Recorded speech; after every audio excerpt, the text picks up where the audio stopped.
Struggling with your last moment preparation for your NET exam? Well, I have got your back. Hi, I'm Dr. Kavya Shabu.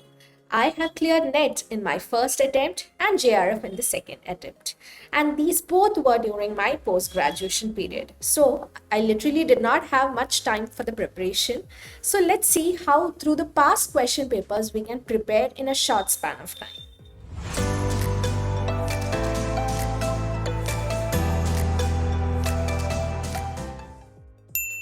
In this video, I have combined together 30 most important questions that has come in the last year's question paper, which was seen to have repeated over the years.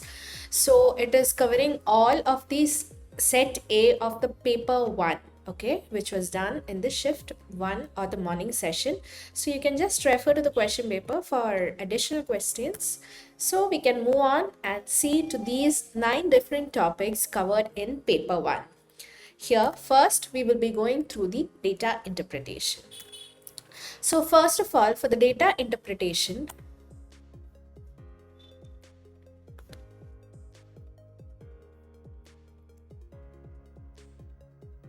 so we'll go through these 9 different sessions, which is covered in the paper 1. So the first one will be the data interpretation. In data interpretation, you usually get one table or one set of data, and with that particular set of data itself, 5 questions are asked. This is ideally how it comes. So you should be allocating at least 5 to 10 minutes for this set of questions alone, because there will be calculations coming and there will be maths involved, and you have to do a pen and paper mode to answer these questions. So let's go through the first question. Before that, the data that we have in our hand is 5 years, where the 5 admissions taken in the 5 different courses. So let's see how the students it's all related to year and the number of students and everything in different courses.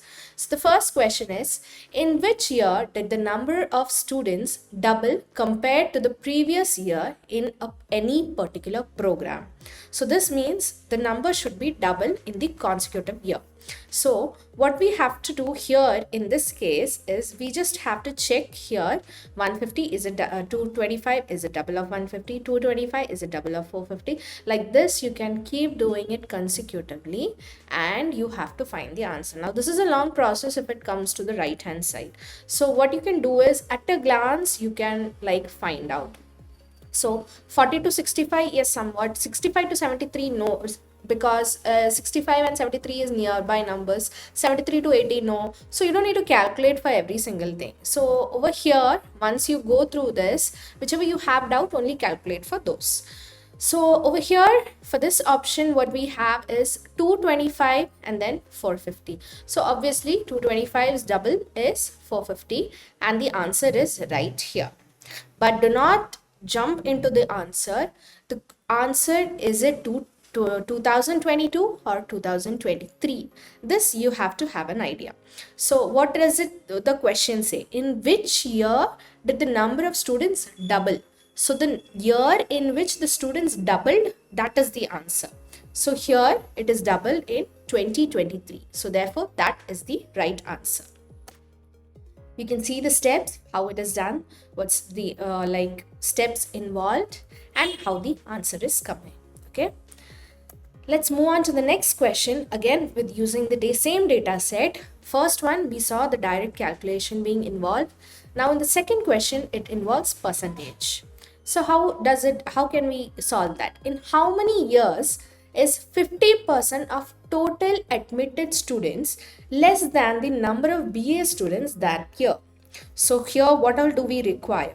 We require total admitted students of each year and also the number of students of each year in the course BA. So in the course BA, and we need the total of every courses. Here the total is not given, and take a look at this question, in how many years. So which all years are getting that particular answer is asked. That's why your option is 1, 2, 3, 4. Whether it's repeating in 1 year, 2 year, 3 years, like that you have to answer. So this means this question requires every step, like every year's calculation has to be taken out. So this is a little time consuming. You can either review it for later, click that button and come back later when you have time, or you have to pick up a little more speed while doing this question, but make sure you're accurate or you will have to do the entire thing again. So what you have to do, first step is to total each year. You will take the sum of each year and then 50% of the total is being asked. So what to do? Each total has to be divided by 2. That will give you the 50% of the total. And then you have to just compare it whether it is less than the number of BA students admitted that year. So here we have done for each and every year, the total was taken, the half of it was found, and then it was compared to the that particular year's. Do you see over here? That particular year's number of students admitted were taken, and from that we have found that 4 of these years are like falling under the criteria which is being asked in the question, which is less than. So therefore the right answer would be D, option D, which is 4. Okay, now let's move on to the next question. The next one is, which program has the second highest percentage increase from 2021 to 2025? Okay, so we know it is individually for each program, total is not required, and it's only between 21 and 25. So what it should be, a percentage increase also. So 150 to 500, yes, it's an increase. 25 to 80, yes, it's an increase. 50 to 36 is a decrease over here. So there's a percentage decrease. So it is completely eliminated out. Don't calculate for that. And the next one is 45 to 132. Yes, we definitely have to take that. And the next one is 75 to 74. Again, a decrease. Cut it off. So only 3 options are to be calculated over here. Now, what's to be calculated? Percentage increase. So how to find percentage increase? It is, we will take 2025, that is 500, minus 2021, which is 150, divided by, again, 2021, which is the base year. So therefore divided by 150 itself into 100. That will give what is the percentage increase over here. So do you see, once you calculate all that, we have got the highest. When you get the highest, do not jump into the answer, because we have a tendency that obviously our question will be asking for highest, but here our question specifically mentioned it should be the second highest. It will not be highlighted like this in the question paper, it's only highlighted over here. So we had to find the second highest in this case, and here we have the second highest as BSc program. Moving on to the next question. In which year is the ratio of admitted students to the previous year's total the highest? Okay, so we need the highest of current to previous. So that kind of way, and it is not mentioning any particular program or not mentioning that each program. So what will you do? You have to take the total. The total we had calculated for the earlier problem. So keep the totals with you in a legible manner itself so that you can reuse it again.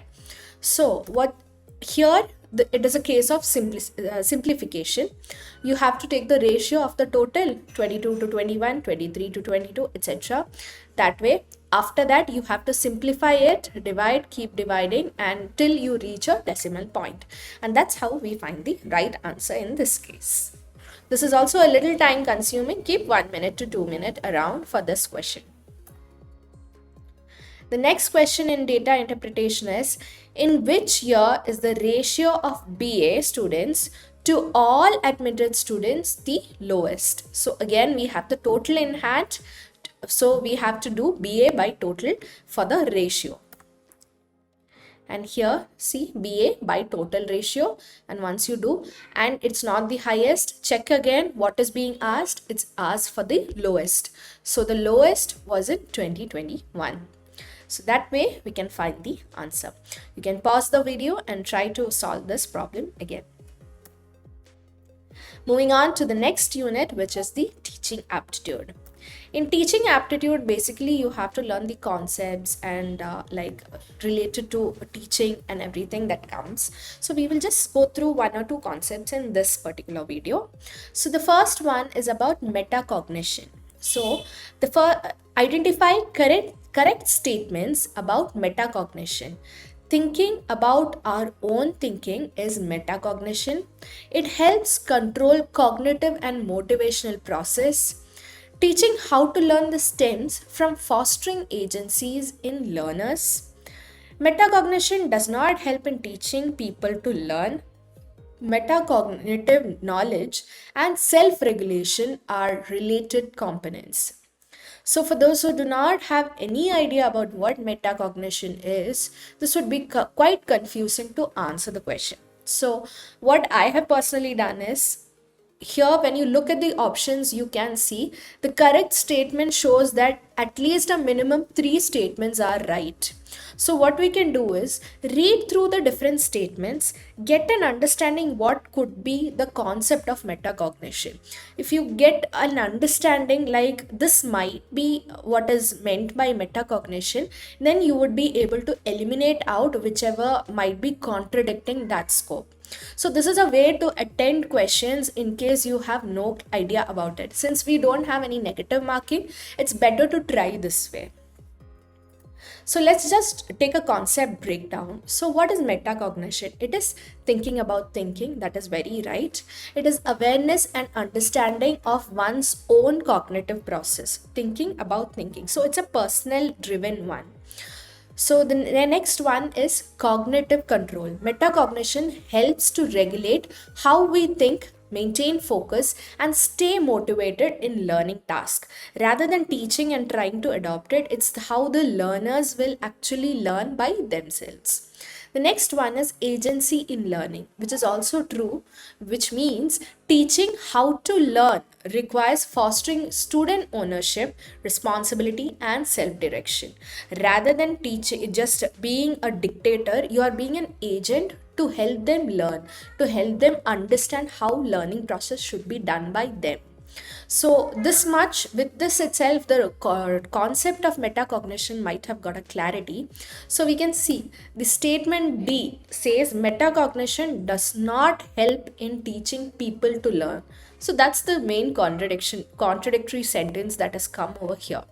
Okay, so whichever option does not have D option will be the right answer. Now let's see what is option E. Metacognitive knowledge and self-regulation are related components. So self-learning and self-regulation, yes, actually it does relate to each other, right? So option E is also right. So what could the answer be? A, B, C and E only, that is option D.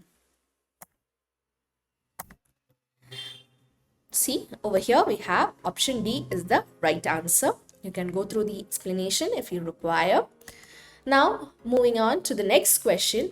Arrange the psychomotor domains from simple to complex. They can switch and ask also from complex to simple, so be careful. So in teaching aptitude, I would suggest learning and understanding Bloom's taxonomy, the psychomotor domains, anything that has steps or levels. So that kind of is a mostly asked question where we have to arrange, match, or do like find a multiple choices. So these questions are commonly asked in NET.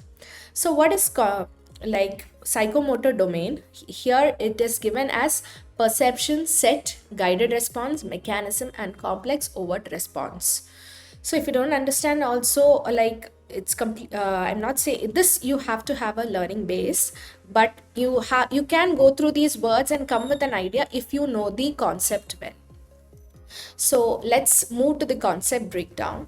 Psychomotor is basically like learning a skill with hands-on. So how does it happen? There's a process for that from simple to complex. The first one is perception, which is awareness of the task senses, which is most basic, like observing how the skill is performed by others. The next one is set. Set means mental, physical, and emotional readiness to perform, that I know what I am about to do. The next step is guided response. Guided response means you are trying to do it for the first time. It can be a trial and error, first time pilot kind of way, imitations. And here you will be doing that under a supervision so that the expert can actually guide you also while you are doing it hands on. The next one is mechanism.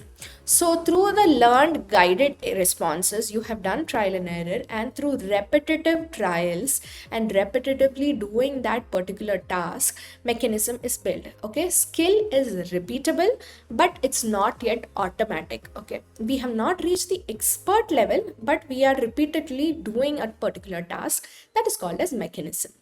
Now, the next one is complex overt response. Now, this is where these repeated actions could actually result in an expertise, where proficient, automatic, skilled performance happens when minimal consciousness efforts are required. This is an expert level execution. So, this is the particular order that has to be taken from simple to complex, that is A, B, C, D, E itself. That is the order. So therefore, the correct answer is option A to E. Let's move on to the next question. Which of the following is not correct about criteria reference testing? So here we have four options. It is also called as domain reference testing. Otherwise, it's called as objective reference testing. Its principal uses are in mastery tests, useful in testing the relative possession of an individual. Okay, so these are the four options given, but this is not the option that we have to select for the answer. It will be a combination again, like either A, B, C, B, C, D, etc. So we'll just go through each options and get an understanding of these concepts. So before moving, see here, when we get options like this and when we have a question, if we are learning through using question papers, what we can do is whatever concept is given in the question as well as the different questions given in the options should be learned. So let's take a concept breakdown first. The first one is, what is criteria reference testing? It is the measure against fixed standard, which is either pass or fail based on mastery. When you are able to master a particular subject, that's when criteria test is done. It is also called as domain reference or objective reference test. So as the topic mentions itself, we will get a complete clarity, like it will be based on some subject or some domain, and there is a pass or fail criteria which will be called as the criteria reference test.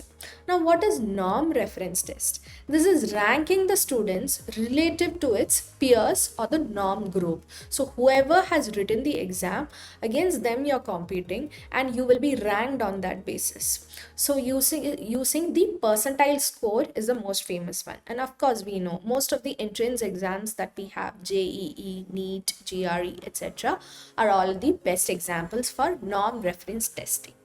And the next one is, option was regarding it is a mastery test. Yes, criteria reference test is a best example for a mastery test. Students must demonstrate that they have a mastery of a specific skill or a content area before they are advancing to the advanced levels of those courses. The next one option is that relative position. Now, what is relative position? That is again ranking or percentile within a group. This is the purpose of NRT and not CRT. This is the key distinction. So which two are the concepts that does not come with this?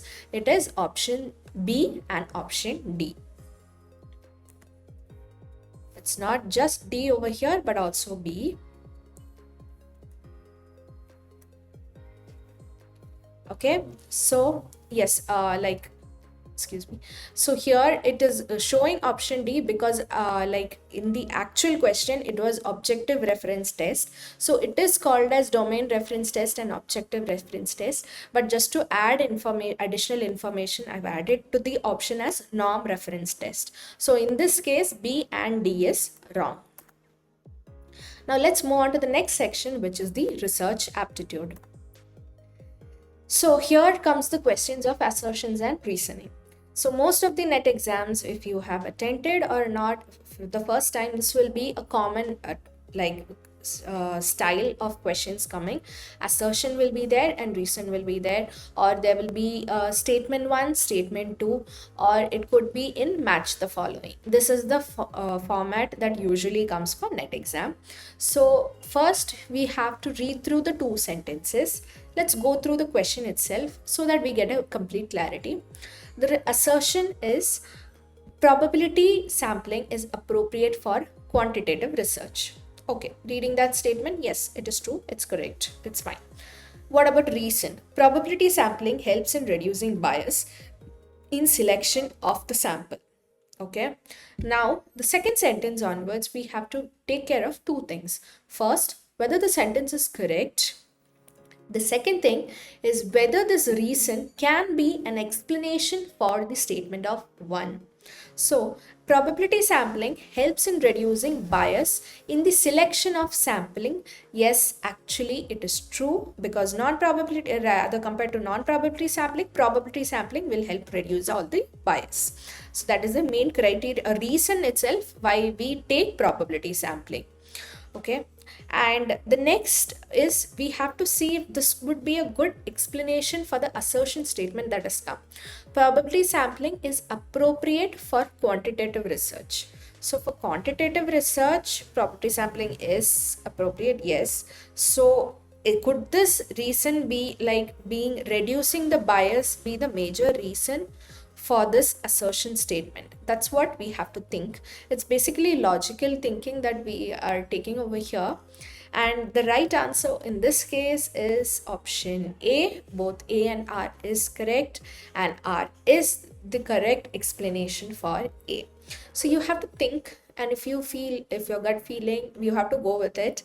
Once you read a lot, this is a kind of skill that you have to develop over time, where you will be having an understanding whether this could be probably a reason for this or not. Even though the statements are correct, sometimes like option B over here, R is not the correct explanation for A. That can also happen. So we have to see whether these two actually relate to each other, and individually also these statements are actually correct or not.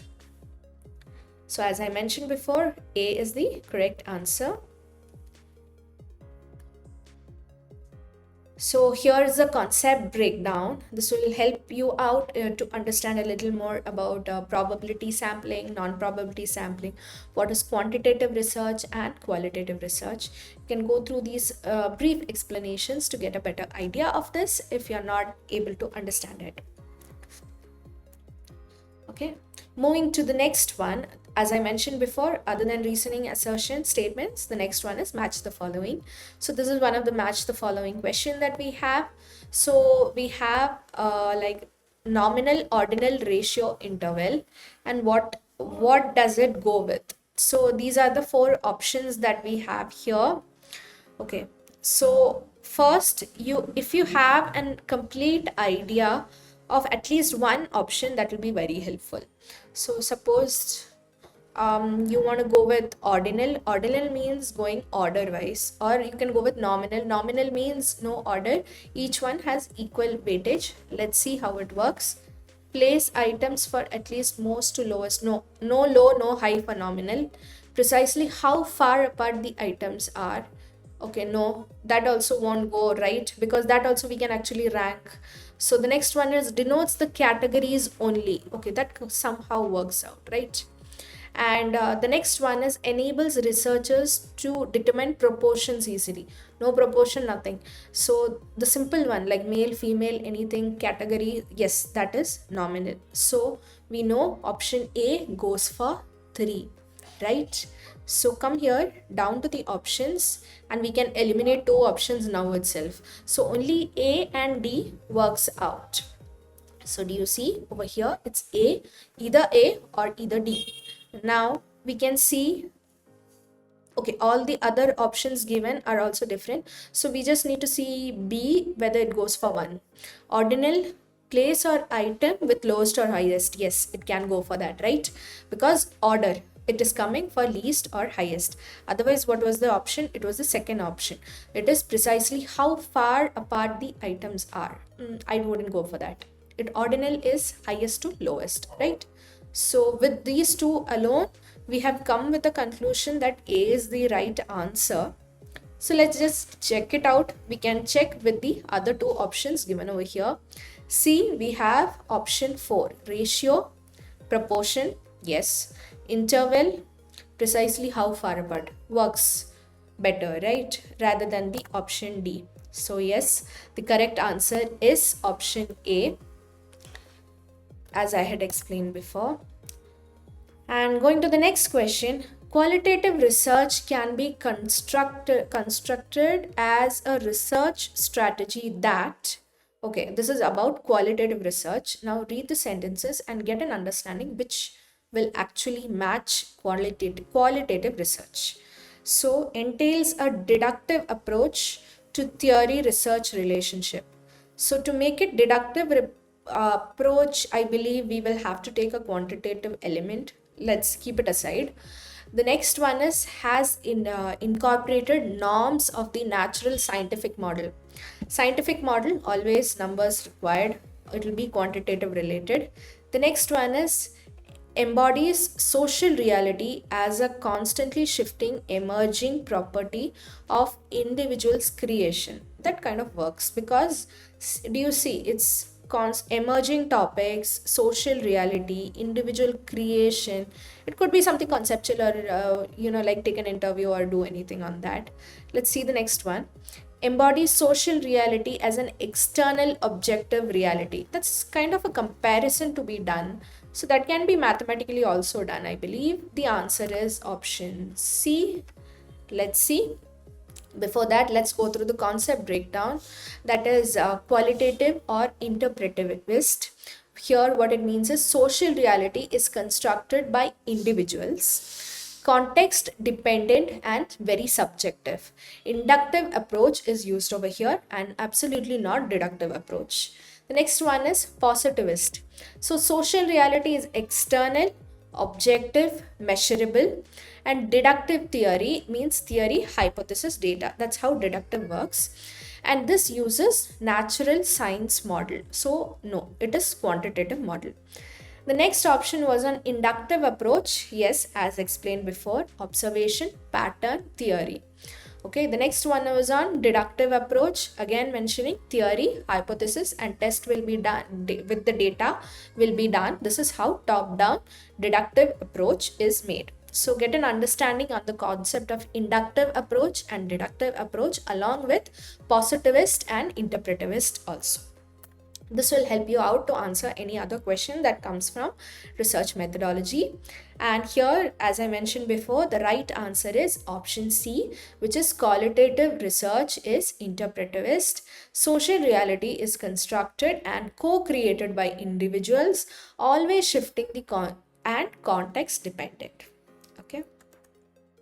Now the next section is communication. This is somewhat a general kind of topic. So let's see, we have to go through the different communication process, communication ethics, etc. So the first question is, which principles are true for typical communication process? Messages are both verbal and non-verbal. The process does not does not involve mutual influence. Messages can be intentional or unintentional. Communication is both complex and subtle. So, okay, we need to know what could be coming here and what should not be coming here. Whichever you feel like absolutely it will not be an option over here, you can just take it out. I believe option B will not come because the process does not involve mutual influence. It definitely involves both people. Communication is always a two-way kind of thing. So which all options does not have B is only option C, which is A, C and D only. And the correct answer was C, option C itself. A, C and D is actually true. Okay. And communication does involve mutual influence and it is based on the transactional model. You can read more about transactional model to get a better understanding. Both sender and receiver simultaneously influence each other in the real communication. So these were the concept breakdown, the verbal and non-verbal, how the communication can be done, and the mutual influence that's being taken care earlier. And the next option was on intentional and unintentional, what all types of communication happens. The next is on complex and subtle. So what are the complex communication, subtle communication levels? You can go through those. Moving to the next question, arrange the level of communication in sequence of complexity, beginning with the most personal one. So from personal to the group one. So that's how it goes for the complexity. So let's see. There is intergroup, interpersonal, intragroup, intrapersonal, and institutional.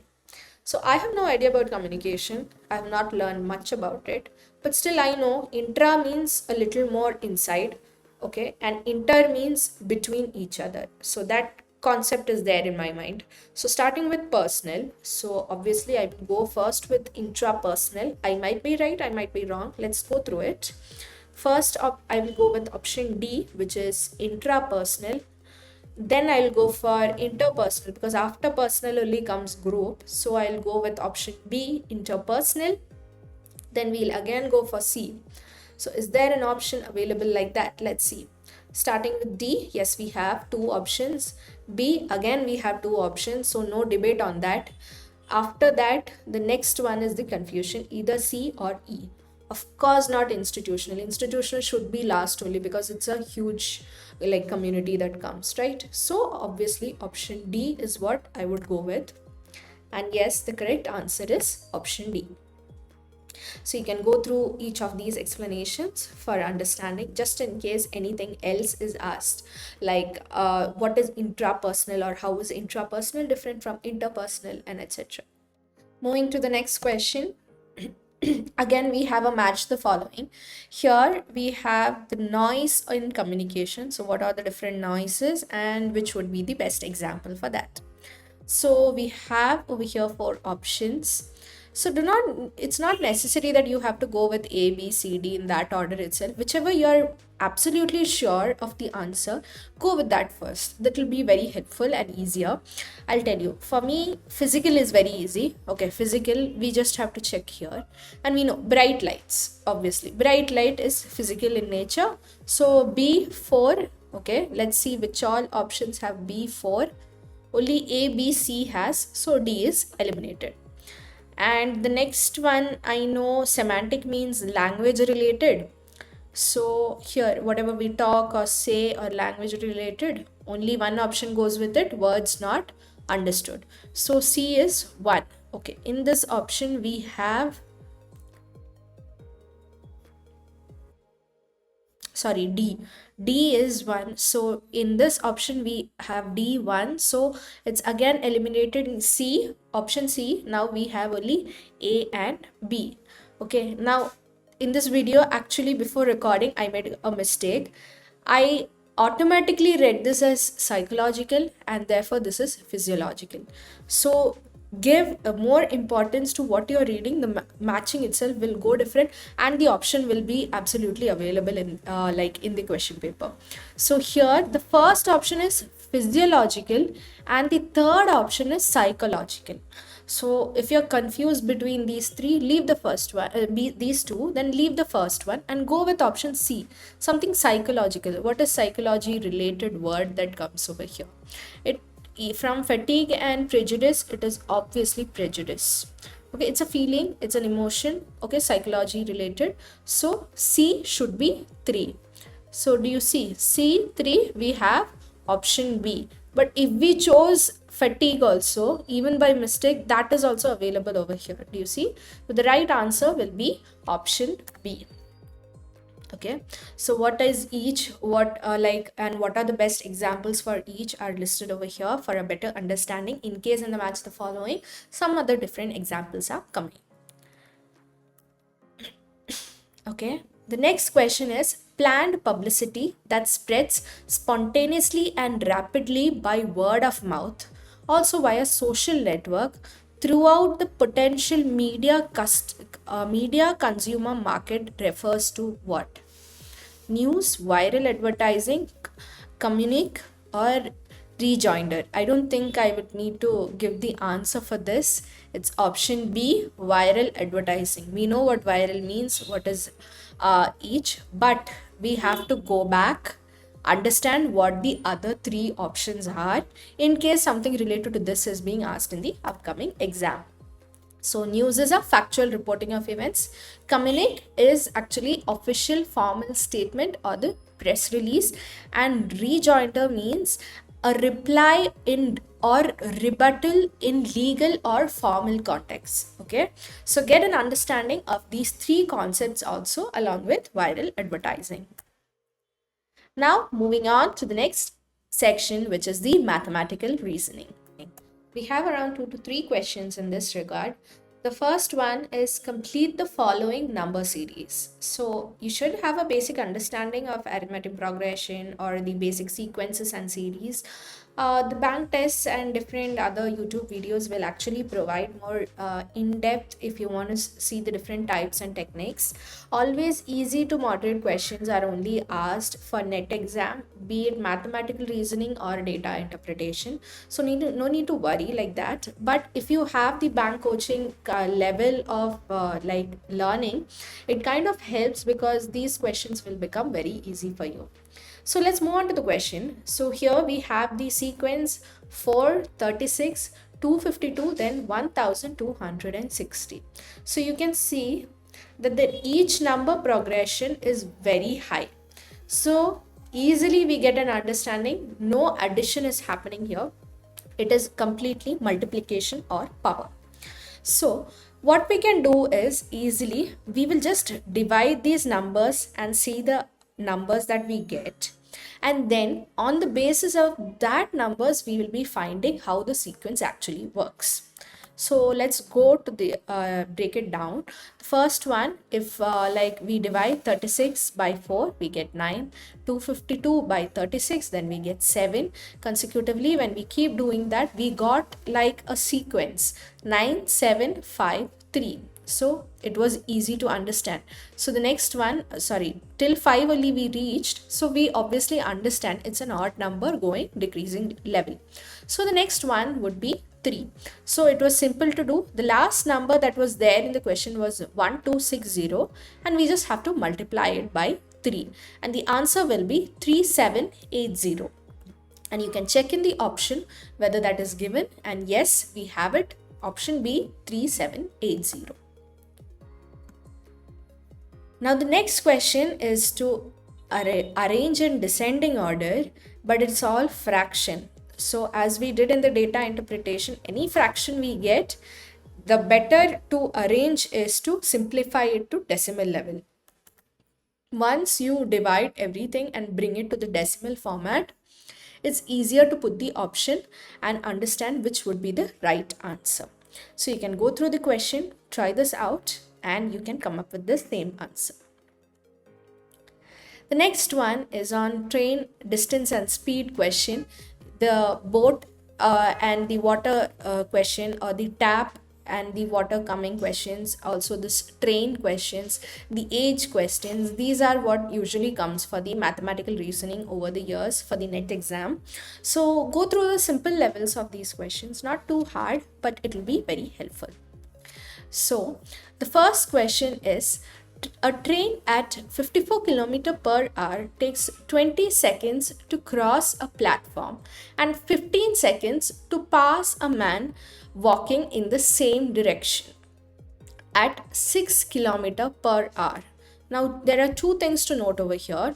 First is, this is given at kilometer per hour and the time is given in second. So everything has to be converted to meter per second. And the next is, we want to find the length of the platform. Obviously, the length of the platform will not be in kilometer, it will be in meters only. So it's better to convert everything to meter and don't convert everything to kilometer per hour. So all the kilometer per hour that we have is the speed, and the second that we have is the time. And the question is to find the distance. We all know the formula. So speed is equal to distance by time. So we'll be working around that formula, playing around it. So before that, actually, the train passed a man that is walking in the same direction as the train. Since they are walking in the same direction, we will be deducting. So deducting both will give the relative speed. That was 48 kilometer per hour. Again, we had to convert it. And by converting that, we have multiplied it with the time. So once you multiply speed to time, what do we get? Distance. In the same way, this has helped us only to find the train length. The question is not yet over. We have to find the platform length. So for that, first again, we have the train speed alone that is taken. So now train plus platform will give us 15 into 20, which is, once you go back to the question, you can see 20 seconds it took to cross the platform. It was 15 seconds to pass the man. That is why we multiplied 15 in the first question and we'll multiply 20 in the second question with this 15 meter per second, the speed. So speed into time has given the distance, which is 300. That is the train plus platform. Do not forget, again, the question is still not over. It was train plus platform. So to find the platform length, we have to reduce the train length from the total train plus platform, which is given as 100 meters. Now we will move on to the next unit, which is logical reasoning. Here we are only covering the Indian logic for now. The rest of the topics will be covered in the next video. So let's go through it. The first is the assertion and reason model. The first assertion is that in Indian logic, a material fallacy is called hetobhasha. The reason is that in fallacious inference or anumana, the middle term appears to be the reason but is not a valid reason. Now, for the understanding of these, first we should get a complete breakdown of the concepts. So now what is Anumana? Anumana is an Indian syllogism where Paksha, which is minor term, and Sadhya, which means major term, plus Hetu, which is reason or the middle term. All these together is called as Anumana. The Hetu must be universally connected. That is one condition for Hetu, which is it called as Vyapti. It should be universally connected. Now Hetu, reason or the middle term, is the ground or the evidence linking the subject to the predicate. And this must satisfy Vyapti. That, as mentioned before, it should be universally connected. Now, Hetu Bhasha is also called as fallacious Hetu. Okay, this means apparent reason. The Hetu seems valid but fails to actually prove the Sathya. This is called as material fallacy. Okay, so that is why option A, that we will go through later. The first one is Savya Bichara, which is irregular or erratic. The next one is Viruddha, which means contradictory. The next one is Sat Pratipaksha, which is counterbalanced. The next is the Asiddha or the unproved ones. And the fifth one is Badhita, which is contradicted by perception. Now, moving on to the correct answer, yes, the statement, the assertion made and the reason is true, and also reason is the explanation for the assertion. Once you understand these concepts and come back and read, you will get an understanding. The option A is the correct answer. Moving on to ICT. So the first assertion statement here is ROM is a non-volatile memory and ROM does not lose its content when the power is switched off. Within a matter of seconds, you might have understood the answer itself if you have basic understanding of computer and computer programming, etc.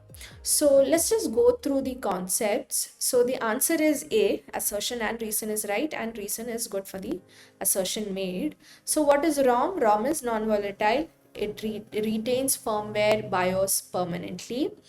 And data survives even power off. And what is RAM? RAM is volatile. Data is lost once the power is off. Now about non-volatile memory examples are given, and also volatile memory examples are given. You can go through these, it will be helpful. Moving to the next question, arrange the following in decreasing order of processing power. So whichever has the highest processing power should be the first option. So let's just go through it. We have mainframe computer, supercomputer, mini computer, and microcomputer. So here we get an understanding mini then micro. So that will be the smallest ones. So C, D, that's an option. So here we have option B and C giving C, D. Okay. So after that, it's either mainframe computer or supercomputer. I'll just give the answer. Supercomputer has the highest processing power unit. So the order is B, A, C, D. Moving on to the next unit, which is people, development, and environment. Here, let's see. These will be general statements actually, simple to understand. We just have to figure out which all will be true and which all will be false. So this is regarding characteristics of sustainable development. The first one says intergenerational equity regarding natural resources. Okay. We used to say sustainable development is always about keeping for the next generation. The next one is equitable distribution of natural resources in society. That should be fine. We will think about it. The C, then we have C statement, which is economic development at the expense of environment. So development is happening, but at the expense. So environment is compromised. Absolutely not sustainable development. So C should never be an option in any of these following. And the next one is reduction in society's use of non-renewable sources. So understand what is renewable, what is non-renewable. So non-renewable is the non-clean ones. That should be reduced for sustainable development. Yes, it is right. So A, B, and D is fine. So you can go ahead with option D. So option D is the right answer. Now, the next question is another match the following. Here we have mission life objectives compared to the different actions. So, in the list one, we have here energy saved, e-waste reduced, healthy lifestyles adopted, and single-use plastic reduced. Now, if we look carefully, whichever options look similar, you might get confused as to which options can be the right answer. So here I would choose from list one something that stands out. So in this case, it would be option D, single use plastic reduced. So why? Because something single use, take it from this option, that will be done. So here you can see the first option itself is use menstrual cups instead of sanitary napkins. Okay, that is actually single-use plastic, but still to recheck, we'll go through the other options. Biodiversity conservation, then we have carpooling, and then we have cloud storage. Obviously, no, none of these options match. So D is 1. Now go back to the options, and when you check, you can see that only option C and option B has D1 coming. So after that, when you look again, you can see C2 is common in both. Once you are 100% sure that D is 1, that one particular matching is correct, you are absolutely sure, then eliminate the options and take the options that is left over. In that, whichever is common, don't try to solve it, just recheck it whether it's actually logically correct. So C for 2 was given, that is healthy lifestyle adopted, is start biodiversity conservation at community level. Yes, it can match. So it's okay. So don't need to bother about that. Do not waste time. And then what you have to concentrate is in A and B alone. Here, A is energy saved. So is energy saved carpooling with friends or cloud storage energy? Which one will be right? Check over here. Though this is energy, it doesn't save actually, it only reduces e-waste, right? When you look at both the options over here, so carpooling will go with A and e-waste will go with the fourth option. So which one? which option do you think is right now? Energy saved is 3. So we have option C, A3, B4, C2 and D1. So there we have the right answer. Here you can go through different like examples and why as to like explanation for why each one is matching. Okay, now moving on to the next, which is the higher education system. In the higher education system, we have the first question, which is, which among the following is not a fundamental principle of national education policy? So you have to know NEP fundamental principles to actually answer this question. You can go through that, just a gist on the fundamental principles which all come. So the 4 options over here are highest priority to foundational literacy and numeracy, emphasis on conceptual understanding, promoting translingualism and the power of language, respect for diversity and local context. So in this case, the answer is C, because NEP is actually promoting multilingualism, which means mother tongue based education. But translingualism is not, as named as fundamental principle, is not actually. The next question is, for credit calculation under National Credit Framework, overall 1 credit is equivalent to. So those in teaching field might know this answer, but still let's go through it. For it is actually now standardized, and according to National Credit Framework, the notional learning hours, where 1 credit means actually 30 notional hours. So this 30 notional learning hours means it includes classroom lectures, practical sessions, self-study, projects and also fieldwork. Okay, so we have one more point to note, that is in the older UGC pattern, for specific programs 1 credit means actually 45 hours. It's mentioned over here. And here NCRF has also looked into and integrated schools, vocational and higher education with this unified credit framework. Moving to the next question, which is match the following between the Educational Commission and the major recommendations made by them. So under higher education systems unit, it's very important to know the commissions and what exactly each commission has brought forward. So let's just go through the content itself.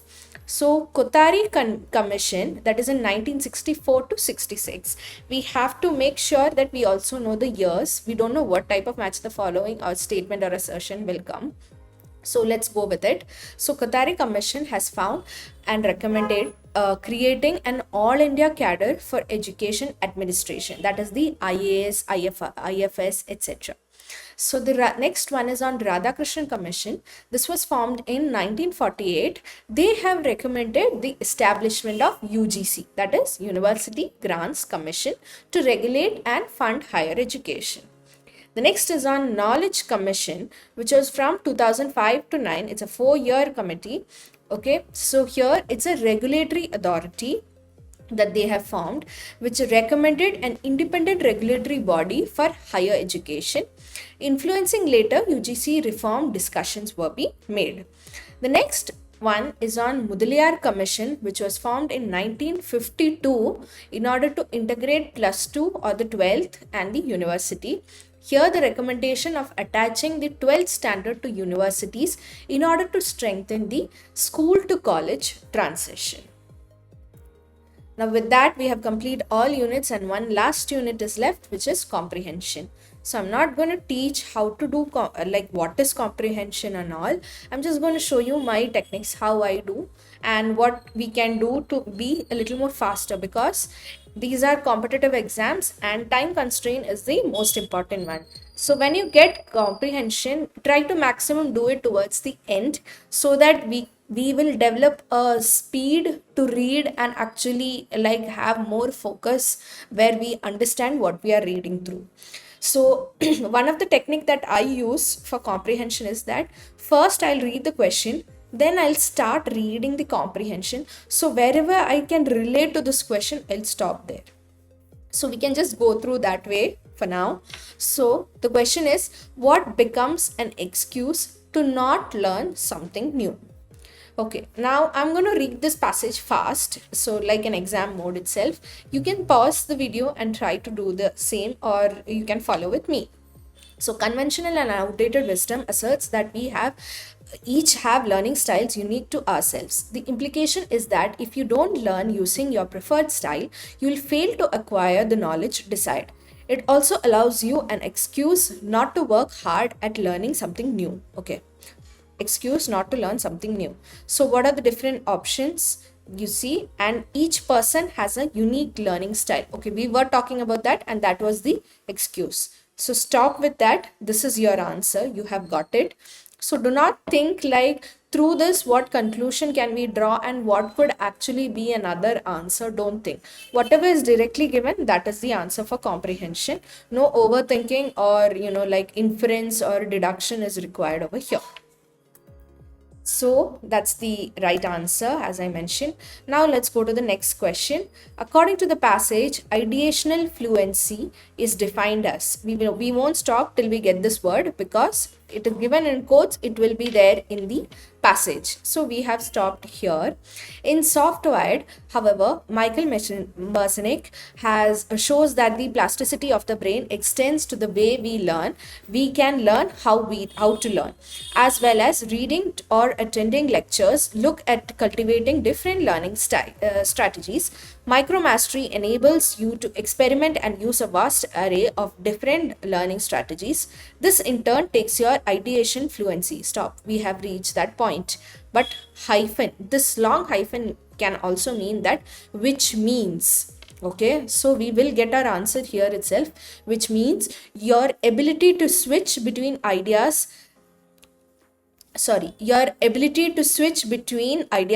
set that may be opposed or contradictory. Okay, here directly in option A we are getting that the ability to switch between contradictory idea sets. Yes, if you want, read through the other options, but strongly hold on to the first option that we have come to because it is directly linked to the passage.